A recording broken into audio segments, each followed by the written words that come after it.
Whew. What's hot and what's not for the Vancouver Westside single family market for December 2013. The official market type in the Vancouver Westside is balanced. That's right, we're not favoring sellers or buyers. The average price for a home is $2.29 million, and we saw 137 homes sell out of 686 homes on the market last month. The average price is up from October, where we saw an average price of $2,050,000 for a home. So what's hot? Dunbar is hot. We saw the bulk of the activity in Dunbar last month with a 30% sales ratio, or 22 out of 73 homes sold. Remember that anything over 21% for a sales ratio is considered a seller's market. Cambie, 35% sales ratio, or 13 out of 37 homes sold.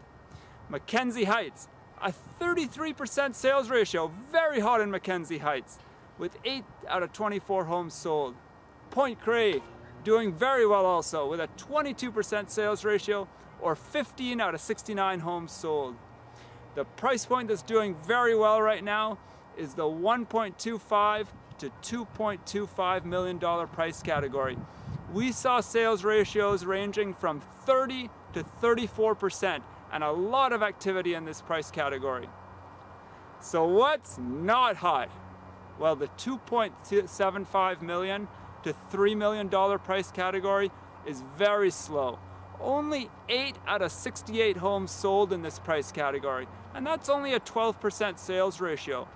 Remember that a buyer's market is anything under 14% for a sales ratio. The $4 million to $4.5 million price category, really slow also, with 3 out of 29 homes sold, or a 10% sales ratio. South Granville, 11 out of 87 homes sold, or a 13% sales ratio. Marpole, very slow also, with 5 out of 52 homes sold last month, or only a 10% sales ratio. That's my take on what's hot and what's not for the Vancouver Westside single family market. For more answers in real estate, give me a call anytime at 604-808-9796. And if you like these types of statistics, click on the link above. I have statistics for all of Metro Vancouver, and you can download them for free by following the link above. Thank you so much for listening today.